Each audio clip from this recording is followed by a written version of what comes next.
Pemirsa, sebuah rumah yang dijadikan tempat reparasi alat elektronik ludes dilalap api.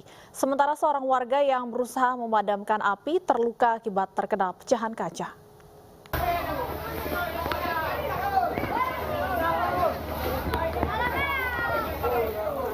Api dengan cepat membakar salah satu rumah yang sekaligus dijadikan tempat untuk usaha reparasi alat elektronik di Kota Lintang, Kabupaten Aceh, Tamiang, Aceh. Warga sekitar berusaha memadamkan api dengan alat seadanya. Namun karena banyaknya material yang mudah terbakar, membuat api sulit dipadamkan. Api baru bisa dipadamkan 1 jam kemudian setelah 3 unit mobil dinas pemadam kebakaran diterjunkan ke lokasi. Kapolsek Kuala Simpang mengatakan kebakaran diduga akibat sambungan pendek arus listrik.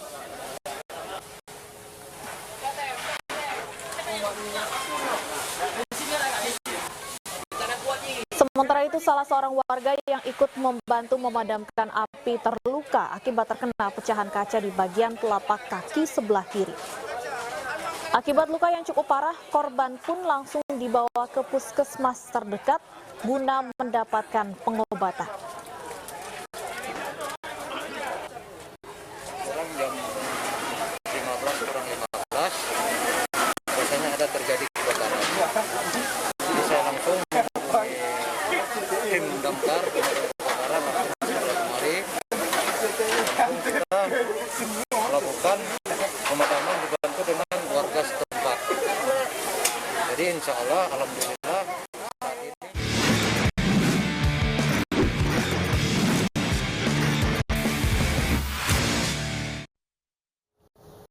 Pemirsa, pelatih Timnas Indonesia Sintayong marah kepada Asnawi Mangkualam karena dinilai mengejek pemain Singapura yang gagal penalti.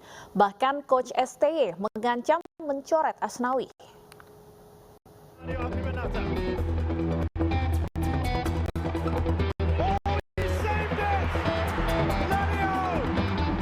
Final antara Indonesia kontra Singapura yang penuh drama masih menyisakan cerita.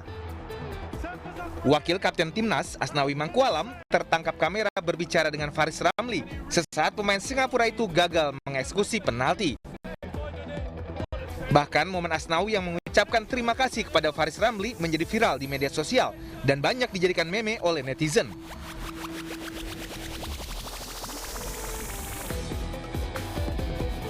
Hal itu membuat pelatih Sintayong marah. Tindakan Asnawi dianggap mengejek dan tidak terpuji. Sintayong lantas memarahi Asnawi dan mengancam mencoret pemain berusia 22 tahun itu dari timnas jika mengulanginya lagi. Selama Piala AFF 2020, Asnawi merupakan pemain penting dan kerap menjadi pemimpin di lapangan ketika Evan Dimas tak dimainkan. Asnawi belum tergantikan selama 6 pertandingan dan telah menyumbang 1 assist dan 1 gol dan berperan penting mengantar Garuda ke partai puncak. Indonesia tidak bisa memainkan bek kiri Pratama Arhan di leg pertama final Piala AFF 2020. Arhan absen karena akumulasi kartu kuning di semifinal.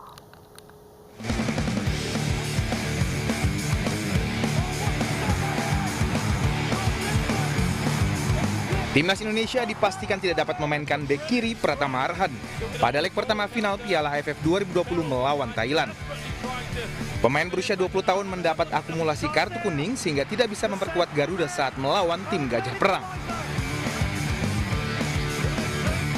Kartu kuning pertama Arhan didapat pada leg pertama melawan Singapura karena mengangkat kaki terlalu tinggi dan mengenai pemain Singapura.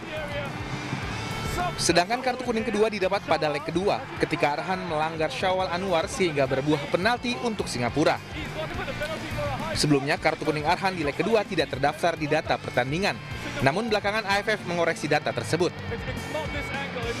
Sepanjang turnamen, Arhan menjadi salah satu pemain penting Indonesia. Menjadi pilihan utama di 5 dari 6 pertandingan yang dilakoni timnas, pemain yang berasal dari PSIS Semarang itu bahkan sudah menyumbang 2 gol dan 2 assist. Angka yang produktif bagi seorang pemain bertahan. Absennya Arhan tentu menjadi kerugian bagi timnas. Namun Shin Tae-yong siap menambal kekurangan karena membawa pemain pelapis yang mumpuni. Sementara di sisi lain, Thailand juga dipastikan kehilangan 2 pemain utamanya. 상대 태국 팀이 그런 상황이 오면서 심리적으로는 좀 불안해질 수는 있겠다는 생각이 있지만은 우리 또한 왼쪽에 있는 아란 선수가 같이 태국의 3번 선수랑 경고 누적으로 첫 경기에 서로 못 나오기 때문에 우리도 마찬가지다. 우리가 원하는 경기를 못할 수도 있다고 보여지니까 뭐 그런 부분은 서로가 이게 토너먼트 대회를 해서 결승까지 올라오다 보면 뭐 여러 가지 경우의 수가 많이 나오기 때문에 그런 것을 다 감독이 생각하고 커버해야 되기 때문에 태국이 되든 우리가 되든 큰 문제가 없다. 저는 그렇게 보여집니다. Pada leg pertama final, Thailand kehilangan 2 pemain inti selama fase grup. Bek sayap Theraton Bunmathan absen karena akumulasi kartu kuning. Sementara kiper Chachai Butrom cedera serius ketika melawan Vietnam di semifinal dan harus ditarik keluar lapangan.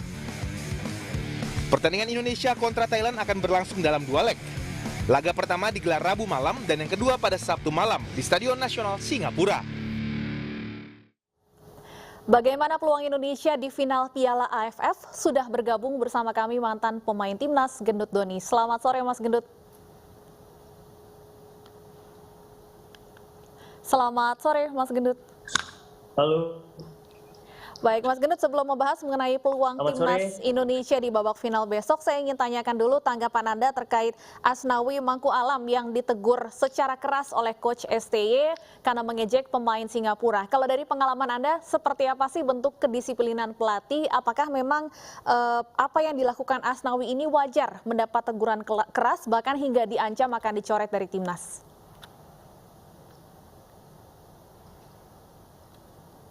Halo. Maaf Mbak, nggak dengar suaranya. Baik, Mas Gendut, saya ingin tanyakan tanggapan Anda terkait ditegurnya Asnawi oleh Coach STY karena mengejek pemain Singapura. Kalau dari pengalaman Anda, ini sesuatu hal yang wajarkah kedisiplinan seorang pelatih terhadap pemain timnas?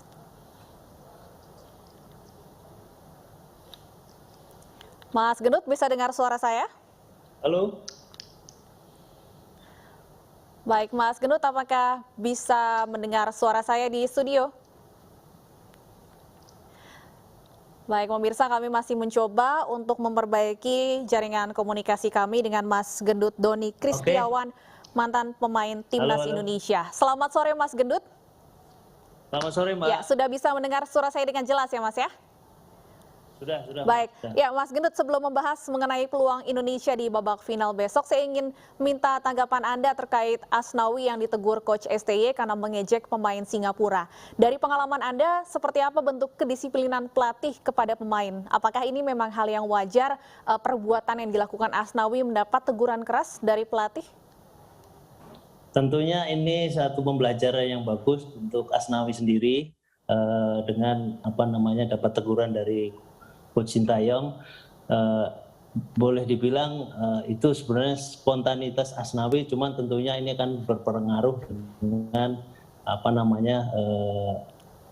banyak istilahnya Coach Shin Tae-yong juga menjaga agar jangan ada sampai seperti Asnawi lakukan lagi. Tentunya ini sangat bagus apa yang disampaikan Coach Shin Tae-yong, tentunya tanpa mengurangi rasa. Karena boleh dibilang kalau Asnawi sampaikan itu tentunya mungkin spontanitas saja, tapi pemain kan situasi di lapangan dia nggak berpikir ke depannya gitu, Mbak. Kalau dari pengalaman Mas Gendut sendiri atau mungkin rekan setim pernah tidak mengalami pengalaman serupa ditegur oleh pelatih terkait aksi tertentu selama berada di lapangan?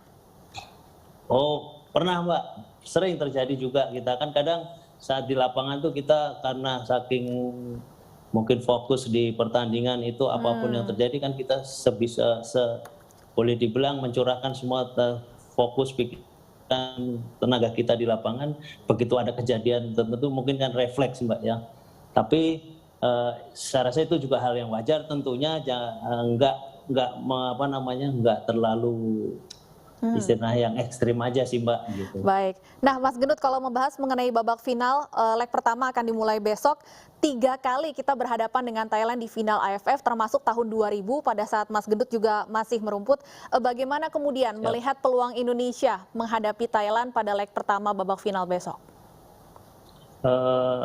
Saya melihat penampilan tim nasional dari setiap perhelatan AFF tentunya berbeda situasinya. Dan saya melihat di tahun ini rasa optimis itu sangat yakin gitu Mbak, melihat performa terakhir yang ditampilkan skuad Coach Sintayong di semifinal bahkan di penyisian di 2 laga terakhir itu sangat menjanjikan, dan tentunya ini menjadi modal besar untuk tim nasional Indonesia menatap final besok. Dan yang perlu kita ketahui juga, Thailand salah satu boleh dibilang ini seperti laga klasik ya. Thailand selalu berjumpa dengan Indonesia dan itu sudah sering terjadi. Tentunya ini menjadi boleh dibilang partai penentu, dan yang pasti juga masyarakat publik sepak bola Indonesia menunggu hasil terbaik di pertandingan final nanti. Iya, namun leg pertama besok harus kita hadapi tanpa Pratama Arhan karena akumulasi kartu kuning. Bagaimana Mas Gendut? Melihat performa timnas saat ini sangat luar biasa Mbak, apalagi dengan kolaborasi pemain-pemain muda yang diterapkan oleh Coach Sintayong. Terlebih di leg pertama ini melihat Pratama Arhan nggak bisa tampil, tentunya agak sedikit mengurangi istilahnya performa tim. Tentunya Coach Sintayong dan jajaran pelatih mempunyai strategi yang tentunya bagus juga dan jitu untuk menghadapi final leg pertama ini tanpa Pratama Arhan. Tentunya semua pelatih mempunyai siapa yang akan ditampilkan di final untuk mengisi kekosongan di bek kiri. Tentunya inilah sangat tentunya pelatih mempunyai strategi khusus Mbak. Baik, Mas Gendut, di luar kemampuan fisik dan strategi, tentunya ada tekanan mental yang berbeda ketika bermain di babak final. Sudut pandang Anda sendiri sebagai pemain, seperti apa sih menghadapi ujian mental ketika bermain di babak final?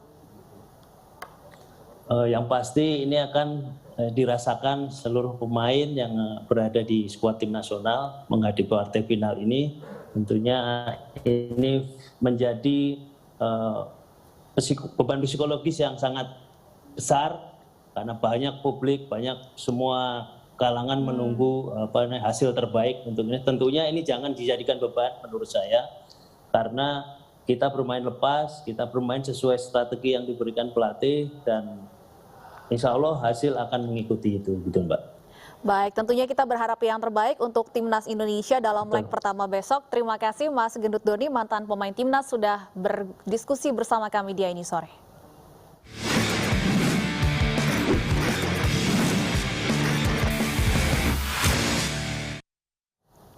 Pemirsa, Dr. Richard Lee ditahan sejak Senin malam atas kasus akses data secara ilegal. Kasus ini bermula dari perseteruan Richard dan artis Kartika Putri terkait review sebuah produk kecantikan.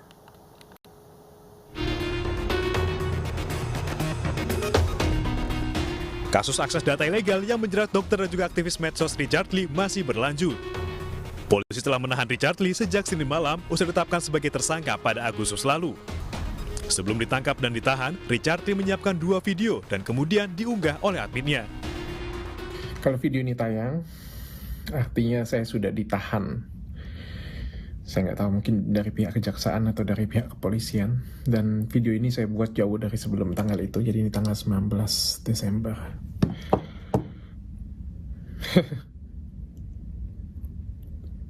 Tahu akan ditangkap lagi, tahu akan kapan akan meninggal, benar-benar menyakiti hati saya, sumpah. Jadi saya dapat kabar bahwa dalam waktu dekat, 1-2 hari atau dalam minggu ini saya akan ditangkap lagi, dan kali ini akan lebih berat sampai di persidangan. Dan itu benar-benar menyakiti hati saya sekali, menyakitin hati keluarga saya. Sebelumnya, Richard ditetapkan sebagai tersangka dan ditangkap pada 12 Agustus lalu. Saat itu, ia tidak ditahan penyidik dan hanya dikenakan wajib lapor. Richard jadi tersangka karena diduga kedapatan mengakses akun Instagramnya. Saat itu, Instagramnya sudah menjadi barang bukti dalam perkaranya dengan artis Kartika Putri.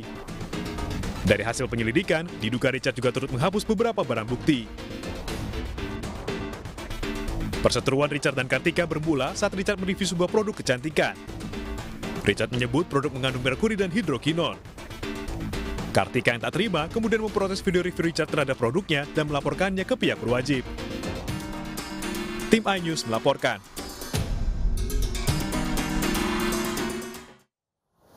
Dan pemirsa, untuk mengetahui perkembangan terkini terkait penahanan Richard Lee telah bergabung bersama kami Rasman Arif Nasution, kuasa hukum Richard Lee. Selamat sore, Bang Rasman.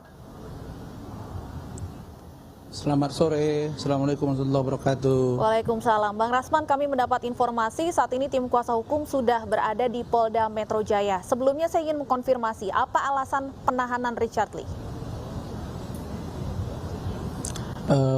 Pertama saya mohon maaf ya, suara saya tidak bisa kencang karena saya baru selesai operasi amandel, tapi karena situasi ini mengharuskan saya harus bersuara.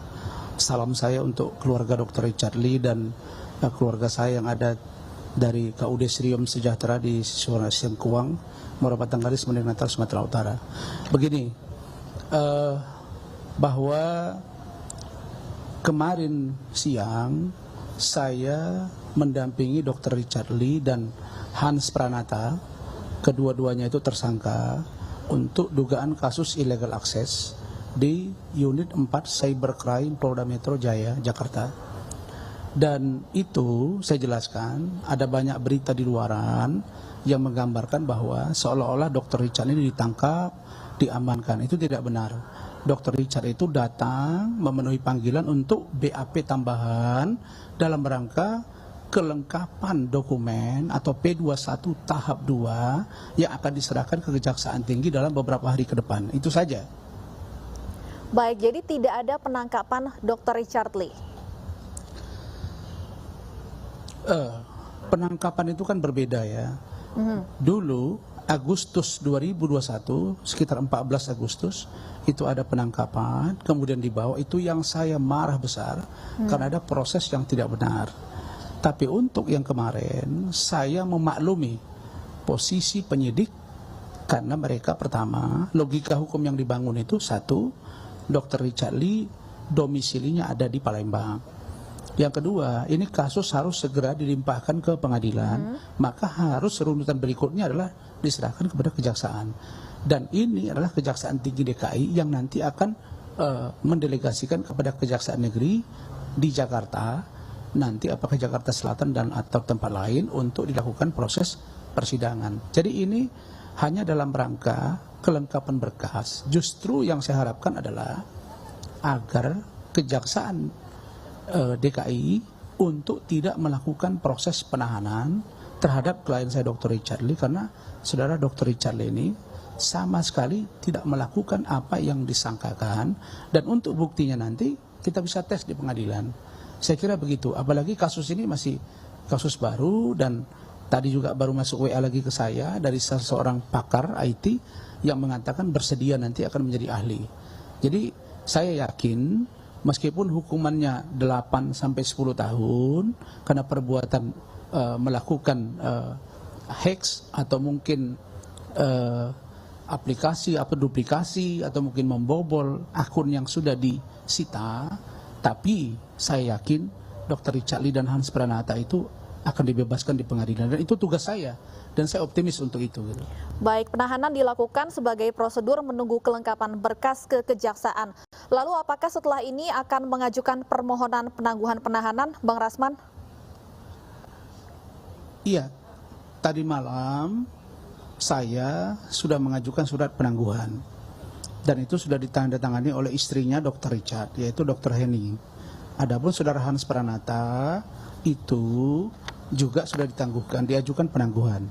Masalah dikabulkan itu adalah subjektivitas penyidik dan saya menghargai itu. Tapi begini, yang perlu saya sampaikan bahwa perlu masyarakat khalayak tahu bahwa dalam posisi illegal access, apakah Dr. Richard dianggap menghack, menduplikasi, atau melakukan pembobolan terhadap akun yang sudah disita, Dr. Richard ini lebih kepada orang yang disuruh oleh kreatornya, yaitu Hans Pranata. Jadi yang paham itu Hans Pranata, bukan Dr. Richard Lee. Dr. Richard Lee ini kan begitu kemarin ribut-ribut dengan Kartika Putri, kemudian kasusnya naik sidik di Polda Metro, kemudian dia lapor di Polda Sumsel melaporkan Kartika Putri dan saya menjadi kuasa hukumnya, itu sama-sama naik. Nah, begitu dia ditangkap pada waktu itu dan meskipun sudah dilepaskan, tapi efek terhadap usaha dan nama baik beliau tentu terganggu. Nah, karena itu maka Dr. Richard berusaha untuk mengembalikan nama baiknya ini dengan berdiskusi dengan saudara Hans Pranata. Nah, ternyata mereka posting di Facebook terupload otomatis di Instagram. Ini yang tidak diketahui oleh Dr. Richard. Apakah Hans Pranata tahu atau tidak? Nanti kita lihat di pengadilan. Seperti itu. Jadi saya yakin Dr. Richard ini sebenarnya hanya melakukan tindakan yang dia tidak tahu, dan kemudian nanti saya yakin ini akan dibebaskan, sehingga kalau ada bahasa-bahasa di luaran dari istrinya, dari Dr. Richard, itu saya menangkap sebagai sebuah perasaan saja, dan menjadi tugas saya sebagai seorang lawyer profesional untuk memberitahu kepada klien saya bahwa proses ini harus memang kita lalui, dan ini bukan kriminalisasi, tapi perasaan mereka bahwa ini kok ditahan, itu barangkali pertimbangan penyidik. Seperti kita itu. Akan tunggu dan kawal bersama kelanjutan dari kasus ini. Terima kasih Bang Rasman, kuasa hukum dari Richard Lee, sudah bergabung bersama kami di News Sore. Pemirsa, kasus Omikron bertambah, pemerintah pertimbangkan mikro lockdown. Kami akan kembali sesaat lagi.